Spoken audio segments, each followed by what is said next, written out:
जय हिंद। बिहार दरोगा सीरीज के अंतर्गत हम लोग जो ज्ञान बिंदु जीएस एकेडमी पटना के द्वारा जो ऑफलाइन टेस्ट चल रहा था उसमें 1 से लेके 14 तक का टेस्ट कंप्लीट कर लिए थे। आज के वीडियो में हम लोग टेस्ट नंबर 15 देखेंगे। चलिए वीडियो की शुरुआत करते हैं। निम्नलिखित में से वर्तमान में अध्यक्ष फिक्की के कौन है? वर्तमान में फिक्की के अध्यक्ष कौन है?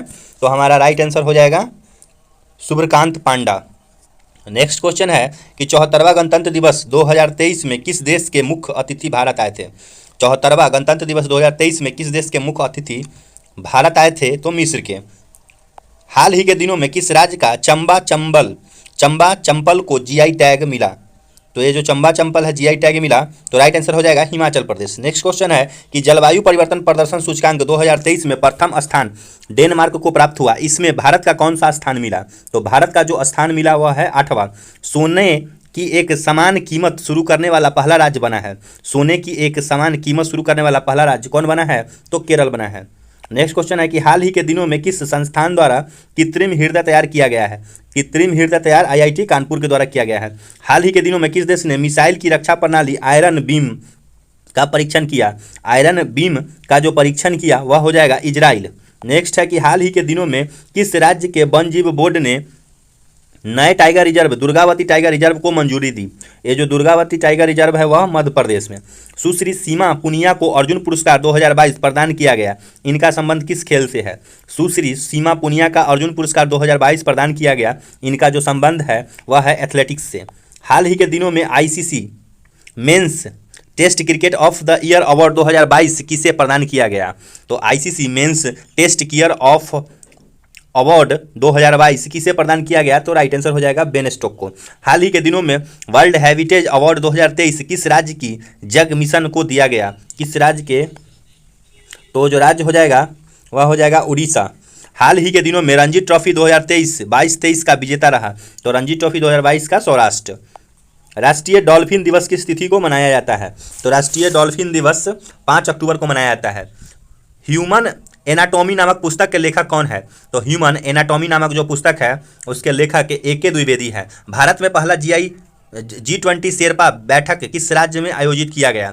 भारत में पहला G20 शेरपा बैठक किस राज्य में आयोजित किया गया? तो राजस्थान राज्य में किया गया। नेक्स्ट क्वेश्चन है कि बनास या आहार संस्कृति के संदर्भ में विचार कीजिए। बनास या आहार संस्कृति के संदर्भ में विचार करना है कि 1 नंबर पॉइंट है कि यह ताम्रपाषाणकालीन ग्रामीण कृषक संस्कृति थी।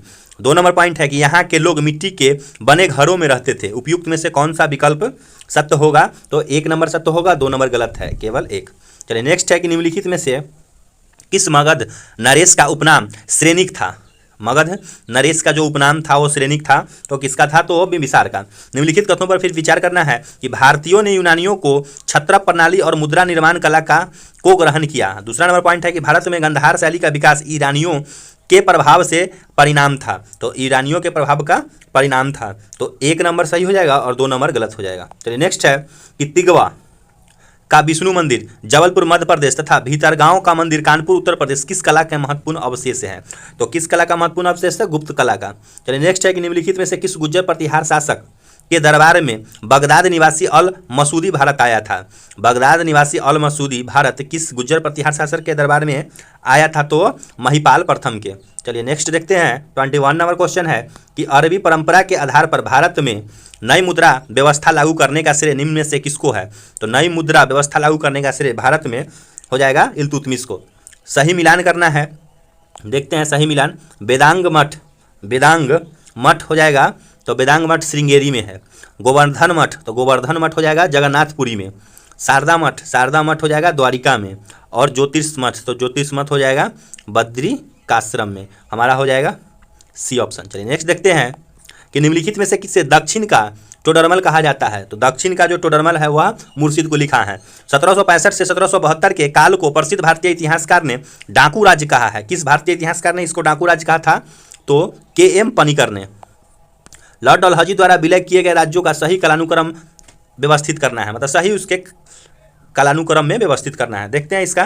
तो ये सबसे पहले हो जाएगा क्या? तो सबसे पहले हो जाएगा बघाट, उसके बाद हुआ था उदयपुर, उसके बाद हुआ था झांसी, और उसके बाद हो जाएगा नागपुर, उसके बाद करौली। हमारा राइट आंसर हो जाएगा 1 4 2 3 5 बी नंबर। चलिए नेक्स्ट देखते हैं कि कोकारपथ की स्थापना किसके द्वारा किया गया?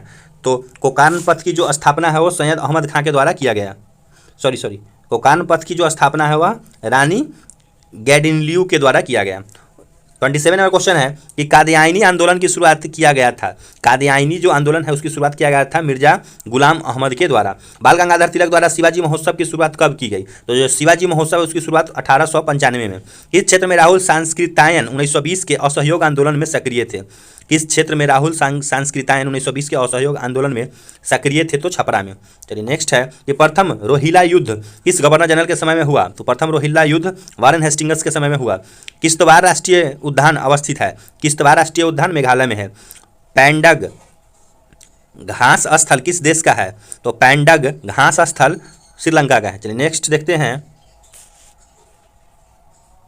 बरेल श्रेणी का विस्तार निम्नलिखित में से किस राज्य में नहीं है? बरेल श्रेणी का जो विस्तार है किस राज्य में नहीं है? तो त्रिपुरा में नहीं है। निम्न में से कौन सा विकल्प सही नहीं है? कौन सा विकल्प सही नहीं है? तो चित्रकूट जलप्रपात शरावती नदी गलत हो जाएगा, सब सही देख लेते हैं। चुलिया जलप्रपात चंबल नदी पर है। कपिला धारा जलप्रपात नर्मदा नदी पर है और गौतम धारा जलप्रपात रारू नदी पर है। चलिए नेक्स्ट देखते हैं, पर्वतीय मृदा के संदर्भ में विचार कीजिए। पर्वतीय मृदा के संदर्भ में विचार करना है तो इसमें पोटास, फास्फोरस एवं चूने की कमी होती है, राइट हो जाएगा। यह मृदा क्षारीय प्रकृति की होती है, गलत हो जाएगा, केवल एक सही है। 36 नंबर क्वेश्चन है कि भारत में वनों पर ईंधन की लकड़ियों के लिए आश्रित राज्य में सर्वाधिक आश्रित राज्य है। भारत में वनों पर ईंधन की लकड़ियां होना चाहिए था, गलती लिखा हुआ है, के लिए आश्रित राज्यों में सर्वाधिक आश्रित राज्य कौन है? तो सबसे ज़्यादा जो आश्रित राज्य है वह है महाराष्ट्र। चलिए नेक्स्ट है कि हथनी कुंड परियोजना किस नदी पर निर्माणाधीन है? तो हथनी कुंड जो परियोजना है वो यमुना नदी पर है। राष्ट्रीय कृषक आंदोलन का गठन किस वर्ष किया गया? तो राष्ट्रीय कृषक आंदोलन का गठन 2004 में किया गया। सूची 1 को सूची 2 से मिलाना है। देखते हैं कि जिंक को किससे मिलाएंगे? तो जिंक हो जाएगा जावर। नेक्स्ट है स्वर्ण, तो स्वर्ण हो जाएगा हट्टी में मिलता है। उसके बाद है क्रोमाइट, तो क्रोमाइट हो जाएगा सुकुंदा में, और पायराइट हो जाएगा अमझोर में। राइट आंसर सी हो जाएगा। चलिए नेक्स्ट देखते हैं कि स्वतंत्र भारत के प्रथम तेल शोधनशाला स्थापित हुआ। तो कहाँ पे सबसे पहले तेल शोधनशाला स्थापित हुआ? तो वो महाराष्ट्र में। NW10 किस नदी पर है? NW जो 10 है वह अंबा नदी पर है। जनांकी संक्रमण सिद्धांत के प्रतिपादक माने जाते हैं। जनांकीय संक्रमण सिद्धांत के जो प्रतिपादक माने जाते हैं वो कौन है? तो राइट आंसर हो जाएगा कि ए और बी दोनों, नोटेस्टीन और याम्पसन दोनों। चलिए नेक्स्ट देखते हैं कि हिकात लोक नृत्य कहाँ का है? हिकात जो लोक नृत्य है वह जम्मू कश्मीर का है। लाखर जनजाति निवास करती है, तो लाखर जनजाति निवास करती है कहाँ पे? मिजोरम में। सर्वाधिक साक्षर दर वाला केंद्र शासित प्रदेश, सबसे ज़्यादा जो साक्षर दर है कौन सा केंद्र शासित प्रदेश का? लक्षद्वीप का। चलिए नेक्स्ट देखते हैं, विलियम टॉड ट्रॉफी का संबंध किस खेल से है? तो विलियम टॉड ट्रॉफी का संबंध किस खेल से? बास्केटबॉल से। प्रसिद्ध उपन्यासकार चरित्रहीन के रचनाकार कौन है? तो चरित्रहीन के जो रचनाकार है वह है शरतचंद्र चट्टोपाध्याय। विदेशी व्यापार व्यापार का भुगतान संबंधित है, तो किससे संबंधित है? तो वह हो जाएगा भुगतान संतुलन से। आबिद हुसैन समिति का गठन की गई थी, तो आबिद हुसैन समिति का जो गठन हुआ था लघु उद्योगों की समस्या के निवारण हेतु। प्रच्छन्न बेरोजगारी का अर्थ है, प्रच्छन्न बेरोजगारी का क्या अर्थ है? आवश्यकता से अधिक लोगों को कार्यरत होना, इसको प्रच्छन्न बेरोजगारी कहते हैं। निम्नलिखित में से किस अधिनियम के तहत बर्मा भारत से अलग हुआ? किस अधिनियम के तहत बर्मा भारत से अलग हुआ? तो वह भारत शासन अधिनियम 1935। निम्नलिखित में से कौन सा सितंबर 1946 में गठित प्रथम अंतरिम मंत्रिमंडल का सदस्य नहीं था? निम्नलिखित में से कौन सा सितंबर 1946 में गठित प्रथम अंतरिम मंत्रिमंडल का सदस्य नहीं था? तो राइट आंसर हो जाएगा इनमें से कोई नहीं, कहा कि सब थे। राजगोपालाचारी थे, राजेंद्र प्रसाद और जगजीवन राम। संविधान सभा के कार्यकारिणी संबंधित समिति के अध्यक्ष थे, तो कार्यकारिणी संबंधित समिति के जो अध्यक्ष थे वह थे जी मलंकर। भारतीय राष्ट्रीय ध्वज में चक्र किसका प्रतीक है? तो जो चक्र है वह न्याय का प्रतीक है। संविधान में किस अनुच्छेद के अनुसार आर्थिक रूप से दुर्बल वर्गों के लिए आरक्षण की व्यवस्था किया गया है? तो किस अनुच्छेद के अनुसार किया गया है? तो अनुच्छेद 15 के 6 तथा 16 के 6। दिल्ली एवं पुडुचेरी को किस संविधान संशोधन द्वारा राष्ट्रपति चुनाव में भाग लेने का अधिकार दिया गया? तो किस संविधान संशोधन के द्वारा यह दिया गया? तो 17वां। नेक्स्ट है, उच्च न्यायालय में अपर और कार्यकारी न्यायाधीशों की नियुक्ति अधिकतम कितने समय के लिए हो सकता है? अधिकतम कितने समय के लिए हो सकता है? तो 2 वर्ष के लिए। लोकसभा में अनुसूचित जनजाति के लिए कितनी सीट आरक्षित है? तो अनुसूचित जनजाति के लिए 47 सीट आरक्षित है। नेक्स्ट देखते हैं, नेक्स्ट है कि भारतीय राजनीति व्यवस्था में कार्यपालिका के अधीन रहकर कार्य करती है। भारतीय राजनीतिक व्यवस्था में कार्यपालिका डैश के अधीन रहकर कार्य करती है। तो किसके अधीन रह के? तो विधायिका के। भारत के नियंत्रक एवं महालेखा परीक्षक के पद पर नियुक्ति का कार्यकाल होता है। पद पर नियुक्ति का कार्यकाल कितना होता है? तो 6 वर्ष। आपदा प्रबंधन अधिनियम अस्तित्व में आया। आपदा प्रबंधन अधिनियम 2005 में अस्तित्व में आया। वित्त विधेयक का उपबंध किस अनुच्छेद में किया गया है? तो वित्त विधेयक का जो उपबंध है अनुच्छेद 117 में किया गया है। निम्नलिखित में से कौन सा विषय समवर्ती सूची का है? कौन सा विषय समवर्ती सूची का है? तो आपराधिक मामले। निम्नलिखित में से कौन सा क्षेत्रीय राजनीतिक दल है? कौन सा क्षेत्रीय राजनीतिक दल है? तो अकाली दल। चलिए नेक्स्ट देखते हैं कि एक क्षेत्र पंचायत का क्षेत्र निर्धारित किया जाता है। एक क्षेत्र पंचायत का क्षेत्र का निर्धारित किया जाता है तो वह राज्य सरकार के द्वारा। चलिए नेक्स्ट है 66 नंबर क्वेश्चन कि निम्नलिखित में से कौन सा विकल्प असत्य है? तो आवेग का जो ए है बीमा ये नहीं होगा। बाद बाकी सबका देख लीजिएगा, बल का, दाब का और घनत्व का। चलिए नेक्स्ट है कि क्रीम निकालने की मशीन किस बल के सिद्धांत पर कार्य करती है? तो जो क्रीम निकालने का जो मशीन है वह अपकेंद्रीय बल पर कार्य करती है। यदि किसी वस्तु के द्रव्यमान आधी किया जाता है तो गतिज ऊर्जा क्या होगा? द्रव्यमान को अगर हम आधा करेंगे तो गतिज ऊर्जा आधी हो जाएगी। चलिए नेक्स्ट है कि द्रवों की खुली सतह पर दाब बढ़ाने पर इसका क्वथनांक, द्रवों की खुली सतह पर दाब बढ़ाने पर इसका जो क्वथनांक है वह बढ़ जाएगा।